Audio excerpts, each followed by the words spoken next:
আল্লাহর নবী জনাবে মুহাম্মদ রাসূলুল্লাহ সাল্লাল্লাহু তাআলা আলাইহি ওয়াসাল্লাম নবী আমার সাহাবাদেরকে তাকানোর পর দেখলেন ওখানে বৃদ্ধ যুবক সব রকমের বাপজি সাহাবা আছে।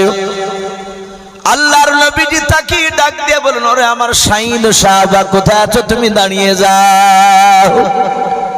হযরত শাহিদ একেবারে বাবা যুবক ছিলেন সাহাবা।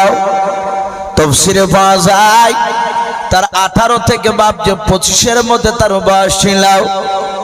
ওই হযরত শাহিদ যুবক সাহাবার বাবা দাঁড়িয়ে গিয়ে আল্লাহ রাসূলকে ডাক দিয়ে বলছেন, হুজুর আমি আপনার সাহাবা শাহিদ, আপনি আমাকে ডাক দিলেন বলে হ্যাঁ। ওরে সাহাবা শাহিদ তুমি আমার ডান পাশে এসে দাঁড়িয়ে যাও।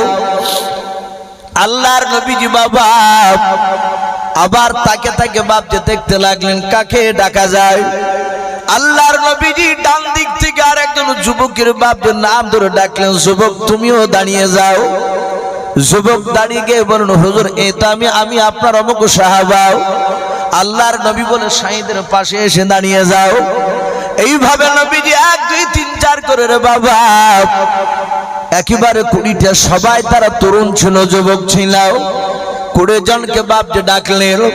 হযরতে সাহাবারা অনেক ছিলেন বাপজি বৃদ্ধ মানুষ, তারাও মনে মনে ভাবছেন নবীজি আমাদের কি কেন ডাকলেন না। আল্লাহর নবীজি বলেছেন, ওরে সাহাবারা যুবকদের এত মর্যাদা আমার আল্লাহ দিয়েছেন। বিশ্বনবী বলেন একটা বৃদ্ধ মানুষ যদি বাবা লাগাতার যদি 80 রাকাত যদি নামাজ পড়ে নাই, দাড়ি পাকাওয়ালা বৃদ্ধ লোক যদি 80 রাকাত যদি বাপজি নামাজ পড়ে যতটা নেকি পায়, আল্লাহর নবী বলেন আমার একটা যুবক বান্দা 2 রাকাত নামাজ পড়লে তার ডবল নেকি হয়ে যায়। বলুন সুবহানাল্লাহ। ও বাপজি ভাইরা যুবকদের এত মর্যাদা বলা হয়েছে। হযরত তালহা তিনি যুবক ছিলেন বাবা। খালিদ বিন ওয়ালিদ রাদিয়াল্লাহু তাআলা আনহু তিনিও বাপজি আপনার যুবক ছিলেন। হাদিসে পাওয়া যায় বদরের প্রান্তরে বাবা প্রথম ইসলামের বাপজি প্রথম যে আপনার যুদ্ধ বদরের যুদ্ধকে বলা হয়। ওই যুদ্ধে বেঈমান আবু জেহেলকে সাহাবারা বাপজি জবাই করে দিয়েছিল। আবু জেহেলের মধ্যে 1 না 2 না 70টা তাবড় নেতাকে জবাই করে জাহান্নামে পাঠিয়েছিল সাহাবারা। ওই বদরের পাল্টা জবাব বাপজি উহুদের প্রান্তরে সাহাবাদেরকে বাপজি আপনার হত্যা করেছিল ওই বেঈমানেরাও। তার মধ্যে বলা হয়েছে সাহাবার দামি সাহাবার মধ্যে বাবা নবীজির আপন চাচা আমির হামজা রাদিয়াল্লাহু তাআলা আনহুকে বাপজি হত্যা করা হয়েছিল, শহীদ করা হয়েছিল ওই উহুদের প্রান্তরে যিনি নেতৃত্ব দান করেছিলেন সেই যুবক সাহাবার নাম বাবা বেঈমানের হয়ে তখন ছিল, ঈমান এনেছিল না। তার নাম খালিদ বিন ওয়ালিদ বলা হয়েছে, খালিদ সাইফুল্লাহ বলা হয়। আল্লাহ রাসূলের কাছে যখন বাপজি ঈমান এনেছিল খালিদ বিন ওয়ালিদ বাপজি খালিদ সাইফুল্লাহ বলা হতো কোনাকে। উনি ডাক দিয়ে বলেন, হুজুর আমি চিনতে না পারার কারণে উহুদের ময়দানে আমি বেঈমানের হয়ে নেতৃত্ব দান করেছিলাম। ওগো নবীজি আমি এই তলোয়ার দিয়ে আপনার বেশ কয়েকটা সাহাবাকে জবাই করে জাহান্নামে পাঠিয়েছিলাম। ওগো নবী আমি এত গুনাহ করে ফেলেছি নবী গো, আমার কি গুনাহটা মাফ করবেন? আপনি কলেমা পড়ে মুসলমান বানিয়ে নেন এবং আপনি আমার জন্য দোয়া করুন আল্লাহ যেন ক্ষমা করে দেয় আমাকে। আল্লাহর নবীজি কলেমা পড়ে দিয়ে আল্লাহর কাছে দোয়া চাইলেন। আল্লাহ বলেন, খালিদ রে তুমি যুবক, তোমার এত মর্যাদা আল্লাহ দিয়েছেন। ওরে খালিদ শুনে না, তুমি যদি ইবাদত যদি করো সুন্নাত তরিকায় যদি তুমি চলাও। খালিদ বিন বলেন, হুজুর আপনি যেভাবে চলতে বলবেন সেইভাবে চলবো। কিন্তু তলোয়ার খানা নিয়ে খালিদ কান্না করতে নবীর দরবারে বলেছিল, হুজুর এই তলোয়ার দিয়ে আমি আপনার ইমানদার সাহাবাকে জবাই করে পাঠিয়েছিলাম। যে সময় আমি ইসলাম গ্রহণ করেছিলাম না, আমি কাফেরের দলে ছিলাম, কাফেরের নেতা ছিলাম। ও আল্লাহর নবী যে আপনার উপরে ঈমান আনার উপর আমি কথা দিলাম, আমি ওয়াদা করলাম আপনি আমার জন্য দোয়া করে দেন এই তলোয়ার দিয়ে মৃত্যুর আগে আমার কোন বেঈমান লোককে আমি না মেরে আমি জান্নাতে যেতে চাই না। আমার নবীজি দোয়া করেছিলেন, আল্লাহ কবুল করেছিল। এই খালিদ বিন ওলীদের ঘটনা তো বাপ যে পাওয়া যায় আল্লাহ রসুলের বাপ যে আপনার জামানায় নবীজি ইন্তেকাল করার পর রে বাবা মুসাইলামাতুল কাজ্জাব বলে একটা বেঈমান লোক বাপ যে নবুয়তের দাবি করেছিল। এই সেই খালিদ বাপজি ওই তাকে অন্ধকারে গিয়ে জবাই করেছিল সেই বেঈমান বাপজি নবীটাকে। আল্লাহর নবীজির তার দোয়া কবুল হয়ে গিয়েছিল। ও বাপজি ভাইরা, যুবকদের বাপজি এত মর্যাদা, যুবককালে ইবাদত করলে বাবা আল্লাহ বড় খুশি হয়ে যায়। আল্লাহর নবীজি এক নাই দুই নাই 20 জন সাহাবাকে বাপজি বাছাই করলেন। সবাই মিলে রাসূলুল্লাহর বাপজি ডান পাশে আপনার বসাও। আল্লাহর নবী জনাবে মুহাম্মদ রাসূলুল্লাহ সাল্লাল্লাহু তাআলা আলাইহি ওয়াসাল্লাম সাহাবাদের দিকে তাকাচ্ছেন, চোখ দিয়ে ঝরঝর করে পানি ঝরছে। আল্লাহ রাসূলের সাহাবা শহীদ ডাক দিয়ে বলে নবী গো। আর সব যুবক সাহাবারা ডাক দিয়ে বলে হুজুর আপনি কেন কান্না করেছেন বলেন। আল্লাহর নবী বলেন সাহাবারা তোমরা 20 জন যুবক বলে হ্যাঁ আমি তোমাদেরকে যুবক যুবক দেখে আমি বাছাই করেছি তোমাদেরকে। ওরে আমার সাহাবারা আমি এমন একটা দেশে কলমার দাওয়াত নিয়ে যেতে বলবো রে সাহাবা, ওই দেশের বাদশা বেঈমান, ওই দেশের প্রতিটা নাগরিক প্রজারাও বেঈমান, তারা আল্লাহ রসুল কাউকে চেনে না। এই সাহাবা তোমাদের কি ভয় হয় না? ওখানে গিয়ে যদি তোমরা জিন্দা না থাকো, যদি ওরা মেরে দেয়, বলে নবী আপনার মুখে শুনেছি মৃত্যু হলেই জান্নাতি। ওগো ওগো আল্লাহ রসুল আপনি আমাদের জন্য কাঁদবেন না, আপনি দোয়া করে দেন এবং দেশটার নাম বলে দেন। ওই দেশে আমরা 20 জন যুবক যাব কলমার দাওয়াত নিয়ে। বিশ্ব নবীজি হাত তুলে তাদের জন্য দোয়া করলেন। নবী বলেন সাহাবা তোমরা কেউ যেন হিংসাহাংসি করবা না। আমি তোমাদের 20 জনের মধ্যে শহীদকে নেতা বানালাম। এই শহীদ আমার বাড়ি থেকে এখান থেকে যাওয়ার পর বাড়িতে ফিরে আসা পর্যন্ত শহীদ যেইভাবে নেতৃত্ব দিবে সেই নেতৃত্ব তোমাদেরকে মানা লাগবে। বলো হুজুর আপনি নেতা বানিয়েছেন, আপনার নেতাকে অস্বীকার করলে জান্নাত পাওয়া যাবে না। আমরা যে 19 জন সাথী ভাই শহীদকে দিয়ে 20, আমরা শহীদ বাদ দিয়ে 19টা যুবক ভাই সবাই শহীদকে আমরা নেতা বলে মেনে নিলাম। বিশ্ব নবীজি বললেন যাও আমি দোয়া করে দিলাম, তোমরা আপন আপন বিবি বাল বাচ্চার কাছ থেকে দোয়া নিয়ে এসো, ক্ষমা চেয়ে নিয়ে এসো। আমার বিশ্ব রসুলের সাহাবারা বাপজি তারা বাড়ি চলে গেলে যাবার সময় কিতাবে লিখেছে তারা মদিনার চৌরাস্তার মোড়ে, যেমন আপনাদের এই যে আমিনাবাদ মাদ্রাসা একটা ভালো জায়গা, একটা মুট্টাইফের মতো জায়গা, এই রকম জায়গায় দাঁড়িয়ে মদিনাতে হযরতে শহীদ বলেছিল ভাই রসুলের কাছ থেকে অনেকটা দূর চলে এসেছে, আমি হচ্ছি তোমাদের নেতা। শোনো ভাই আমরা এখনই বাড়ি যাব আপন আপন বিবি বাল বাচ্চার কাছ থেকে দোয়া নিতে, কিন্তু একসঙ্গে তো সবাই আসতে পারবো না। যে আগে আসবা সে মদিনার চৌরাস্তার এই মোড়ে সে অপেক্ষা করবা যারা আসবে না তাদের জন্য। বলে হুজুর চিন্তা নাই চলো। সবাই চলে গেল 19টা সাথী ভাই শহীদ বাদ দিয়ে, তারা সবাই বাপজি আপন আপন বিবি বাল বাচ্চার কাছ থেকে দোয়া নিয়ে তারা সবাই মিলে বাপজি চলে আসলো চৌরাস্তার মোড়ে বাপজি মদিনায়। তারা সবাই অপেক্ষায় শহীদ কখন আসবে। শহীদ গিয়েছে বাপজি, আমি আপনাদেরকে বলবো মাঝে মাঝে বাপজি বিবির কাছে ক্ষমা চাইবে। মা বোনেরা যারা পর্দার আড়াল থেকে কথাগুলো শুনছেন, আমি মা বোনেদেরকেও বলবো আপনারাও আপনাদের স্বামীর কাছে ক্ষমা চাইবে।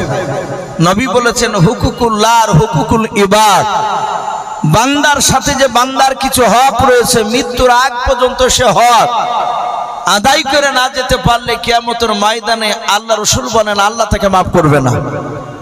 এজন্য বাপজি সাহাবারা বাড়ি থেকে বেরোলি তারা ক্ষমা চাইতে, আমরা চাই না, আমাদেরকে লজ্জা লাগে। হযরত শহীদ তার অর্ধাঙ্গিনী বিবির কাছে গিয়ে গোটা মদিনা রাসূলুল্লাহর মসজিদে নববীর ঘটনা শোনালে। বলছে বিবি রে আমাকে নেতা বানিয়েছে রাসূলুল্লাহ। এমন একটা দেশে দিনের দাওয়াত নিয়ে যেতে বলেছে, সেই দেশের বাদশা বেঈমান, সেই দেশের প্রতিটা নাগরিক বেঈমান। ওরে বিবি, আমি জানি না সেখান থেকে জিন্দা ফিরে আসবো কিনা। বিবি, আমি তোমার পূর্ণাঙ্গ হক বুঝে আদায় করতে পারিনি, তাই তুমি আমাকে ক্ষমা করে দাও। আর যদি আল্লাহ জিন্দা ফিরিয়ে নিয়ে আসে তাহলে আবার হক আদায় করার চেষ্টা করব। অর্ধাঙ্গিনী বিবি সাঈদের কাঁদতে কাঁদতে বলেন, স্বামী গো, আমিও তো বুঝি পূর্ণাঙ্গ আপনার হক আদায় করতে পারিনি, আপনি আমাকে ক্ষমা করে দেন। সাঈদ ক্ষমা করেন, সাঈদের স্ত্রী ক্ষমা করে দিলে। মুফাসসিরিন কেরাম লিখেন, সাঈদের স্ত্রী পেটে ছিল বাচ্চা, তখনও বাপজি বাচ্চাটা সে সময়ও জন্ম নেয়নি। হযরত সাঈদ রাদিয়াল্লাহু তাআলা আনহু নিজের বিবির কাছ থেকে দোয়া নিয়ে তার পাশের ঘরে বাপজি জনম দুঃখিনী মা আছে, মার কাছে গিয়েছে বাপজি ক্ষমা চাইতে, মার কাছ থেকে দোয়া নিতে চাই গিয়েছে। আজ আমরা এখানে অনেক মানুষ বাপজি হতভাগা আছি। বাপজি যারা যুবক আছি তারা বৃদ্ধের কথা বাপজি ভালো লাগে না। দাদু বেঁচে থাকলে দাদি নাই, কিংবা হয়তো দাদু বেঁচে নাই দাদি বেঁচে আছে। অনেক মানুষের বাপজি আব্বা মারা গিয়েছে মা বেঁচে আছে, অনেকের আবার মা মারা গিয়েছে বাপ বেঁচে আছে। কিন্তু যুবকরা বাপজি আমরা সেই বাপ মারার মর্ম এখনো বুঝতে পারি নাই।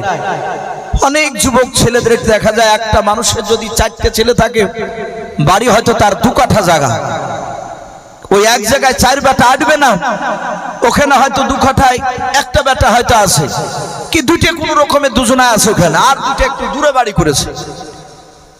অনেক সময় দেখা যায় যুবকরা বাইরে কাজে যায়, তার মা হয়তো অন্য বেটা, অন্য ওই ছেলেটার হয়তো অন্য ভাইয়ের কাছে আছে। মাঝে মাঝে তার মা খোঁজ নেয় যে তার নাতির কাছ থেকে, যে তোর আব্বা কি করছে? বলে আব্বা মাঠে গিয়েছে। ভালো আছে? বলে হ্যাঁ। হঠাৎ একদিন বাপজি সেই যুবক বাইরে চলে গেছে, বোম্বাই কাজে, কেরালায়, যেমন আমাদের সন্তানরা যায়। প্রায় 10 দিন পর বাপজি তার নাতির সাথে দেখা হয়েছে। সে বৃদ্ধা মেয়েটা বলছে, তোর আব্বা বাড়িতে নাই? বলে না তো। বলে কোথায় গিয়েছে? বলে আজ কেরালা হলো 14 দিন, 10 দিন হলো কেরালায় চলে গেছে। বলে 10 দিন হয়ে গেল? বলে হ্যাঁ। হতভাগা তার মাকে একটু দেখা করতে আসেনি, দোয়া নিতে আসেনি। অনেক মানুষ বাপজি আছে, অনেক বৃদ্ধা হয়ে গেলে ধরে ধরে মারছে। আমরা মা বাপের দিকে বাপজি গুরুত্ব দিই না। মনে রাখবেন, আপনার বাপ মাকে যদি আপনি ভালো করে না দেখেন, আপনিও বৃদ্ধ হয়ে গেলে আপনার সন্তান আপনাকে ভালো করে দেখবে না। একই কেস ঘটবে, বেশিরভাগ দেখা যায় এরকম। হযরত সাঈদ রাদিয়াল্লাহু তাআলা আনহু তিনি জানতেন যে মার কাছে দোয়া না চাইতে গেলে, মার নজরের দিকে, চেহারার দিকে একবার তাকালে, নজর করলে একটা কবুলিয়াত হজের সব পাওয়া যায়। বলুন সুবহানাল্লাহ। কবুলিয়াত হজের সব। বাপ মা এত মর্যাদা পূর্ণ। আমার বিশ্ব নবী, রহমতের নবী, দরুদের নবী সাল্লামের কথা শুনে বাপজি সাহাবা সাঈদ তার মার কাছে গিয়ে বলছেন, মা, আমাকে রাসূলুল্লাহ নেতা বানিয়ে কলেমার দাওয়াত দিতে পাঠিয়েছে। বলে কোন দেশে বাবা? বলে দেশটার নাম রাসূলুল্লাহ বলেছেন বাহরাইন শরীফ। ওই দেশের বাদশা গোলাম সারওয়ার, সে বেঈমান, আল্লাহকে চিনে না, রাসূলকে চিনে না, তার নাকি প্রজারাও কে চিনে না। মা তুমি দোয়া করে দাও। সাঈদ রাদিয়াল্লাহু তাআলা আনহু বাবা মার চেহারার দিকে চেয়ে দেখার পর মাকে ডাক দিয়ে বলে, মা তোমার হাতখানা আমার মাথায় বুনিয়ে দাও।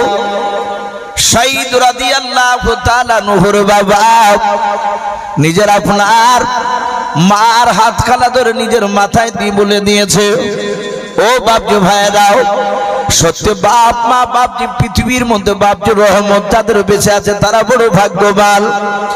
আল্লাহ রসুলের বাপজি সাঈদ তার মার হাতখানা ধরে মাথায় তুলে বলে, মা তুমি আমার জন্য একটু দোয়া করে দাও, যেন রাসূলুল্লাহর কলমার দাওয়াতটা যেন সঠিকভাবে যেন বাদশার কাছে যেন পৌঁছে দিয়ে আসতে পারে। সাঈদের মা বাপজি দোয়া করে দিলেন। দোয়া করে দেওয়ার পর সাঈদ বলে, মা তুমি আমার জন্য দোয়া করে দাও, আমি চলে যাচ্ছি। শহীদের মা বাপজি দোয়া করে দিলেন, দরজা খান থেকে বাপজি ঘোড়ায় চেপে বাবা নাই উঠে চেপে বাপজি আপনারা হাঁটতে শুরু করলেন। হযরত শহীদ রাদিয়াল্লাহু তাআলা আনহু প্রায় মোটামুটি বাবা এক নাই দুই নাই প্রায় 25 থেকে 30 হাত বাপজির সামনের দিকে পা ফেলেছে। আর ওই সময় হযরত শহীদ রাদিয়াল্লাহু তাআলা আনহুর বাবা জনম দক্ষিণ মা পেছন দিক থেকে বাপজি ডাক নিয়েছে, ওরে বেটা শহীদ তুমি দাঁড়িয়ে যাও। হযরত শহীদকে আবার ডাক দিলেন, বেটা শহীদ তুমি দাঁড়িয়ে যাও। শহীদ রাদিয়াল্লাহু তাআলা আনহুর বাবা কানে গিয়ে তার জনম দুঃখলি মার বাপজি আপনার মধুর ডাক্তার কানে বাপজি পৌঁছে গিয়েছে। হযরত শহীদ রাদিয়াল্লাহু তাআলা আনহু তিনি শুনেছিলেন আল্লাহর নবী বলেন, গো সাহাবায়ে কেরাম শুনে নাও, আল্লাহর নবীজি হাজার হাজার সাহাবাদেরকে নিয়ে বাপজি মসজিদে নববীতে বসে রেখে আল্লাহর দরুদি নবী বাপ মার বাপজি মর্যাদার কথা আলোচনা করতে করতে নবী আমার ডাক দিয়ে বলেন, সাহাবারা শুনে নাও, তোমরা যদি ফরজ নামাজ আর ওয়াজিব নামাজ সুন্নাত নামাজ তিনটা বাদ দিও, ওরে আমার সাহাবারা শুনে নাও, আল্লাহর রাসূল ডাক দিয়ে বলছেন, আমার সাহাবারা যদি তোমরা নফল নামাজে যদি দাঁড়িয়ে যাও আর যদি ওই সময় যদি তোমার বাপ মা যদি ডাক দিয়ে দাও তোমার সালাম ফেরা হয় নাই, তুমি মনে মনে চিন্তা করবা যে আমার নামাজে তো সবে মাত্র আমি দাঁড়ালাম, 2 রাকাত নফল নামাজে দাঁড়িয়েছি, নামাজ তো শেষ হয় নাই, মা ডাক দিতেছে বাপ ডাক দিতেছে। আল্লাহর নবীজি বলেন, সাহাবারা তোমরা সালাম না ফিরে তোমরা বাপ মার ডাকে সাড়া দিয়ে দাও, নামাজ ভেঙে দিয়ে মার ডাকে সাড়া দিয়ে মার কথার তোমরা গুরুত্ব দাও, মার কথাটা তোমরা শুনবা। আল্লাহর নবীজি ডাক দিয়ে বলেন, ওরে সাহাবা পিতা মাতার পায়ে তোলা হচ্ছে জান্নাত, সারা পৃথিবীর বাপ যে কোনো পীরের পায়ে তোলা জান্নাত, কোনো আলমের বাপ যে পায়ে তোলা জান্নাত, এই কথা নবীজি বলেন না, শুধু নবী বলেন ইন্নাল জান্নাতা তাহতা আকদামি উম্মাহাতিকুম আও কামা ক্বালা আলাইহি সালাতু ওয়াত তাসলিম। আল্লাহর নবীজি বলেন, ওরে আমার সাহাবারা বাপ মার পায়ে তোলা জান্নাত, হুমা জান্নাতুকা হুমা নারুকা, শুনে নাও, তোমার বাপ মার কাছে যদি খুশি করতে পারো তাহলে তোমার বাপ মার পায়ের তলাটা জান্নাতি হয়ে যাবে। ওরে আমার সাহাবা যদি তোমার বাপ মাকে যদি নারাজ করে দাও, যদি খুশি যদি না করতে পারো, অখুশি হয়ে যদি হয়ে যায় তাহলে তোমার বাপ মার পায়ের তলাটা তোমাদের জন্য জাহান্নামের গর্ত হয়ে যাবে। আল্লাহর নবীর সাহাবা শহীদ রাদিয়াল্লাহু তাআলা আনহু উটের লাগাম ধরে বাবা পেছন দিকে আপনার ঘুরে তাকালেন, মা ডাক দিতেছে দরজারে দাঁড়িয়ে, ও বেটা শহীদ তুমি দাঁড়িয়ে যাও। হযরত শহীদ উটের লাগাম ধরে দাঁড়িয়ে ডাক দিয়ে বলে, মা তুমি কেন আমাকে ডাক দিতেছো তুমি বলো। শহীদ রাদিয়াল্লাহু তাআলা আনহুর মা ডাক দিয়ে বলে, বেটা রে আমি তোমাকে ব্যক্তিগত ডাকতে আসি নাই, তোমাকে আমি ব্যক্তিগত ডাক দিই নাই। বলে কেন ডাক দিয়েছে, কে ডাক দিতেছে বলো তোমাকে। শহীদ রাদিয়াল্লাহু তাআলা আনহু ডাক দিয়ে বলছেন তার মাকে, বলে মা কে তোমাকে ডাক দিতে বলেছে বলো। আওয়াজ দিয়ে বলে, ওরে বেটা তোমার বিবি আমাকে ডাক দিয়ে বলেছে, মা আপনার সন্তান কি কি দেখতে পাওয়া যায়? বলে হ্যাঁ দেখতে পাওয়া যাচ্ছে, ওই তো সন্তান যে যাচ্ছে। ডাক দিয়ে বলেছিলাম, ও মা এখনই আল্লাহ আমাকে বেটা সন্তান দান করেছে, আপনার ছেলেকে একটু ঘুরে আসতে বলুন, জানি না আপনার ছেলে জিন্দা ফিরে আসবে কিনা। ওগো আমার মা আপনার ছেলেকে আসতে বলুন, একবারের মতো আমার কলিজা টুকরা সন্তানের খানে চেহারা খানা দেখে যান। আল্লাহর নবী জনাবে মুহাম্মদ রাসূলুল্লাহ সাল্লাল্লাহু তাআলা আলাইহি ওয়াসাল্লামের বাপজি সাহাবা শহীদ বাবা দাঁড়িয়ে আছেন।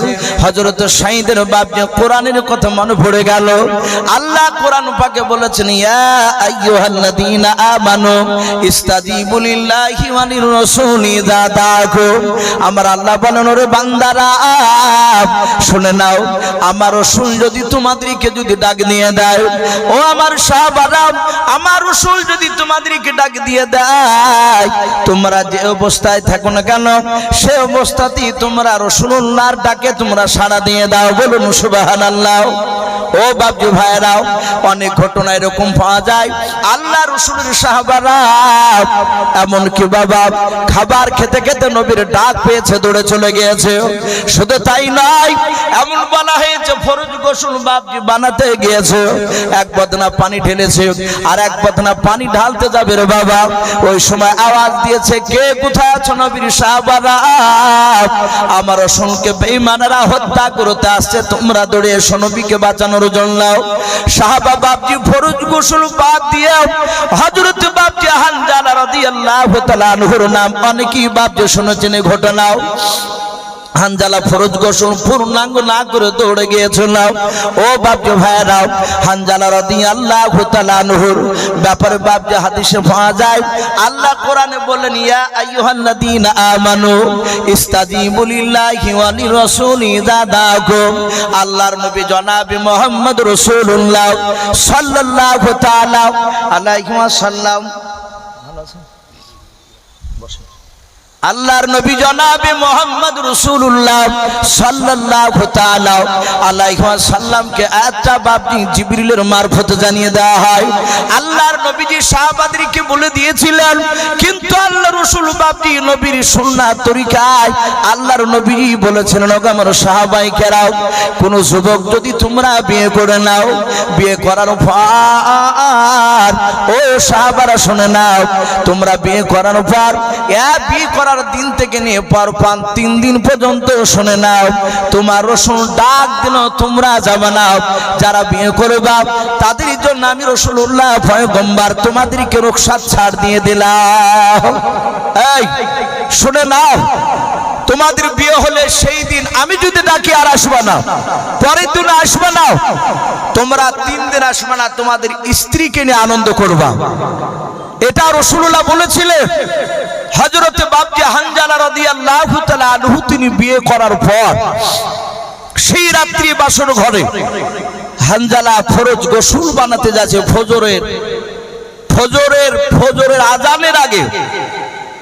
আজানের আগে বাপজি গোসল করা এটা অবশ্যই দরকার, যদি ফরজ গোসলে যদি প্রয়োজন হয়। অনেক মানুষরা আছে আমাদেরকে অনেকের সময় মশলা জিজ্ঞাসা করে, অনেক সময় জিজ্ঞাসা করে যে ফরজ গোসল আমার উপরে ফরজ গোসল হয়ে গিয়েছে, কিন্তু আমি গোসল করতে যাইনি, সকাল 10টার সময় গোসল করছি, এতে কোনো অসুবিধা আছে? এতে চরম গুনাহ বাপজি। আমার বিশ্ব রাসূলের সাহাবারা তাদের স্বামী স্ত্রীর সঙ্গে যদি কোনো গোপনীয় প্রয়োজন থাকলে ফরজ গোসল বাপজি ফজরের আজানের আগে বাপজি তারা করে নিতে, জামাতে নামাজ পড়ার জন্য বাপজি সাহাবারা তৈরি হয়ে যেতে। হানজালার স্ত্রী বাপজি পানি দিয়েছে, হানজালাকে গোসল বানাচ্ছে, ডাক দিয়েছে, হানজালা বদনার পানিকে ফেলে দিয়ে বলছে, বিবি এখনই আমাকে ঘর থেকে তলোয়ার আর ঢাল নিয়ে এসে দাও। হানজালার স্ত্রী দৌড়ে গিয়ে তলোয়ার ঢাল নিয়ে এসে দিল। বলে, স্বামী যাচ্ছেন কোথায়? বলে, আমি রাসূলুল্লাহকে বেঈমানেরা মারতে এসেছে, ডাক এসেছে আমার কানে, আর দাঁড়ানো যাবে না, এক্ষুনি আমাকে দৌড়াতে হবে। হযরতে সাইদের নয় হানজালার স্ত্রী ডাক দিয়ে বলেছিল, ওগো প্রাণের স্বামী, দিনের বেলায় ভালো করে আপনার দিকে চোখ তুলে ভালো করে দেখতে পাইনি। এখন তো বাপজি এখনকার ছেলে মেয়েদের বিয়ে হলে বাপজি আর তো দেখা দেখির কোনো লজ্জার কোনো ব্যাপারই নাই। ও বিয়ের গাড়িতে বাপজি যেতে যেতে বাপজি ও ঠাট্টারিকে চলছে অনেক। হযরতে হানজালার বিবি বলছেন, আমি আপনার চেহারার দিকে দিনের বেলায় ভালো করে তাকাতে পারিনি লজ্জায়, বাসর ঘরে অন্ধকারে আপনার চেহারা ভালো করে দেখি নাই। ওগো স্বামী, আপনাকে আমি বারণ করব না, আমি জাইতুন তেলের একটু আলা নিয়ে এসে আমি আপনার চেহারাখানা একটু দেখতে চাই। যদি আপনার ইন্তেকাল হয়ে যায়, কিয়ামতের ময়দানে যেদিন কোটি কোটি মানুষের সমাগম হবে, সেই দিন যেন আমি আপনাকে দেখে যেন আমি চিনতে পারি আপনি আমার স্বামী।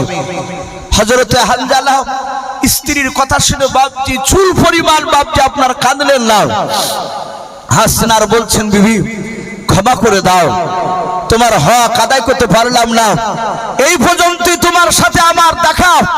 বিবি শুনে নাও, যদি জিন্দা ফিরে আসি তাহলে কথা হবে, আর না ফিরে আসলে এই পর্যন্ত শেষ। দোয়া করবা আমার জন্য, দোয়া করে দেবা। হযরত হানজালা চলে গিয়েছেন, যুদ্ধ করতে করতে হানজালা শহীদ হয়ে গিয়েছেন। হানজালার স্ত্রী